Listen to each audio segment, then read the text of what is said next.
Hi friends, Assalamu alaikum. Welcome to Asktamil. நான் உங்க சாய்ரா ஆஷிக். இன்னைக்கு நம்ம ரொம்பவே கம்மியான விலையில கிடைக்கக்கூடிய ரொம்பவே சுவையான ஒரு மீன் குழம்பு தான் செய்ய போறோம். இந்த நெத்திலி மீனை வாரம் ஒரு முறையோ அட்லீஸ்ட் மாசம் ஒரு முறையோ உங்க உணவுல சேர்த்துக்கிட்டீங்க அப்படின்னு சொன்னா ரொம்பவே ஆரோக்கியமா இருக்கும். நோய் எதிர்ப்பு சக்தி அதிகப்படுத்தும். இதயம் சம்பந்தப்பட்ட ஹார்ட் அட்டாக்லாம் எதுவும் வராம இருக்கும். ரொம்பவே சுவையான இந்த மீன் குழம்பு சாதத்துக்கு மட்டும் இல்லாம இட்லி தோசைக்கு ரொம்பவே சூப்பரா இருக்கும். எப்படி செய்யறதுன்னு பார்க்கலாம் வாங்க.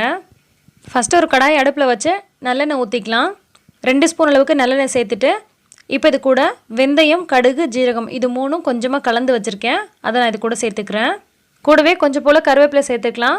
அதுக்கப்புறமா பூண்டு இந்த மாதிரி நீல வாக்கில் கட் பண்ணி வச்சுருக்கேன். அதையும் சேர்த்துட்டு நல்லா இந்த மாதிரி வதக்கி விட்டுறலாம்.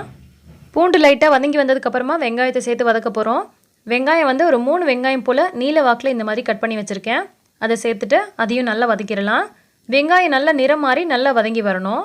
சில மீனுக்கு அரைச்சி விட்டு குழம்பு வைப்போம். ஆனால் இந்த நெத்திலி மீனுக்கு இந்த மாதிரி வதக்கி விட்டு குழம்பு வைக்கணும். அதுதான் ரொம்ப ரொம்ப சூப்பராக இருக்கும். ஸோ பாருங்கள், நல்ல வெங்காயம் நிறம் மாதிரி நல்லா வதங்கி வந்துருச்சு.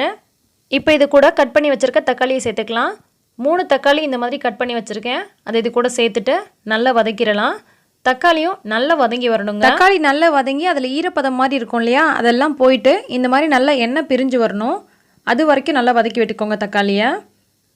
இப்போ இது கூட நம்ம மசாலா பொடிஸ் எல்லாம் ஆட் பண்ண போகிறோம். 1/4 டீஸ்பூன் அளவுக்கு மஞ்சள் தூள் சேர்த்துருக்கிறேன். 1 டீஸ்பூன் அளவுக்கு மிளகாய் தூள் சேர்த்துக்கிறேன். 2 டீஸ்பூன் அளவுக்கு குழம்பு மிளகாய் தூள் சேர்த்துக்கிறேன். மீன் குழம்பு மசாலா விருப்பப்பட்டால் நீங்கள் சேர்த்துக்கலாம். நான் இதெல்லாம் எதுவுமே சேர்க்கல. இதுவே குழம்பு ரொம்ப ரொம்ப சூப்பராக இருக்கும். மசாலா பொடியை சேர்த்துட்டு ஒரு 30 செகண்ட் போல் இந்த எண்ணெயிலே நல்லா வதக்கி விட்டுருங்க. இப்போ இது கூட நம்ம தண்ணி சேர்க்க போகிறோம். தேவையான அளவுக்கு தண்ணி சேர்த்துக்கோங்க. தண்ணி சேர்த்துட்டு நல்லா கலந்து விட்டதுக்கு அப்புறமா நம்ம கரைச்சி வச்சுருக்க புளி இது கூட சேர்த்துக்கலாம். சில பேர் மஞ்சத்தூள் மிளகாய்த்தூள்லாம் சேர்த்த உடனே தண்ணி சேர்த்து அதுக்கப்புறம் இந்த மாதிரி கலந்து விடுவாங்க. அந்த மாதிரி செஞ்சிங்கன்னா உங்களுக்கு குழம்புக்கு நல்ல ஒரு கலர் கிடைக்காது. ஸோ எல்லாத்தையும் வந்து எண்ணெயில் வதக்கிடுங்க. அதுக்கப்புறமா வந்து தண்ணி சேர்த்துக்கோங்க. இப்போ தேவையான அளவுக்கு புளியும் கரைச்சி விட்டாச்சு.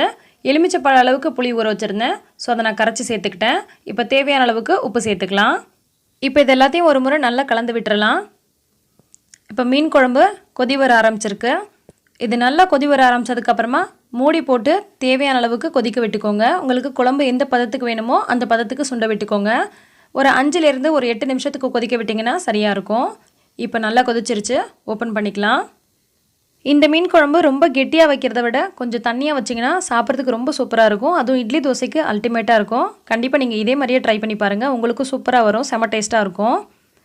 இப்போ நான் க்ளீன் பண்ணி வச்சுருக்க நெத்திலி மீன் இதுக்குள்ளே சேர்க்க போகிறேன். பாருங்கள் எவ்வளோ அழகாக இருக்குன்னு. இந்த மீன் பார்த்தீங்கன்னா குழந்தைங்களுக்குலாம் ரொம்ப ரொம்ப பிடிக்கும். கண்டிப்பாக நீங்கள் இந்த மாதிரி செஞ்சு கொடுங்க. அதே மாதிரியே இந்த மீனில் ஃப்ரை செஞ்சோன்னா ரொம்ப ரொம்ப சூப்பராக இருக்கும். அதுவும் நான் உங்களுக்கு வரக்கூடிய வீடியோஸில் போடுறேன். இப்போ இந்த மாதிரி நம்ம எடுத்து வச்சுருக்க மீன்கள் இதுக்குள்ளே சேர்த்தாச்சு. நான் 1/4 கிலோ அளவுக்கு நெத்திலி மீன் எடுத்திருக்கேன்.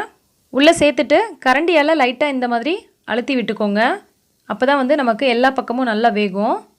மீனை உள்ளே சேர்த்ததுக்கப்புறமா கம்ப்ளீட்டாக அடுப்பை சிம்மில் வச்சுருங்க. சிம்மில் வச்சுட்டு மூடி போட்டு ஒரு 3லேருந்து 4 நிமிஷம் போல் இதை நம்ம கொதிக்க விடலாம். இது மேலே கொஞ்சமாக கருவேப்பிலை சேர்த்துருக்கேன். நல்ல ஃப்ளேவர்டாக இருக்கும். இப்போ மூடியை போட்டுடலாம். ஒரு 3 நிமிஷம் ஆகட்டும். சிம்மிலே இருக்கட்டும். இப்போ ஓப்பன் பண்ணிக்கலாம். பாருங்கள் குழம்பு சூப்பராக ரெடி ஆகிடுச்சு. எந்த அளவுக்கு நல்லா எண்ணெய் பிரிஞ்சு பர்ஃபெக்டாக வந்திருக்குங்க. இந்த குழம்பு சாதத்துக்கு ரொம்ப சூப்பராக இருக்கும். அதே மாதிரியே இட்லி தோசைக்கு ரொம்ப ரொம்ப சூப்பராக இருக்கும். இதை மறுநாள் வச்சு பழைய சோறு கூட சாப்பிட்டிங்கன்னா செம்மையாக இருக்கும். சொல்கிறதுக்கு வார்த்தையே இல்லை, வேறு லெவலில் இருக்கும். ஸோ ரொம்பவே சுவையான ஆரோக்கியமான இந்த மீன் குழம்பு நீங்களும் செஞ்சு பார்த்துட்டு எப்படி வந்துச்சுன்னு கமெண்ட் பண்ணுங்கள். இந்த ரெசிபி உங்களுக்கு பிடிச்சிருந்தால் லைக் பண்ணி மற்றவங்களுக்கும் ஷேர் பண்ணுங்கள். எல்லா புகழும் இறைவனுக்கே. நன்றி.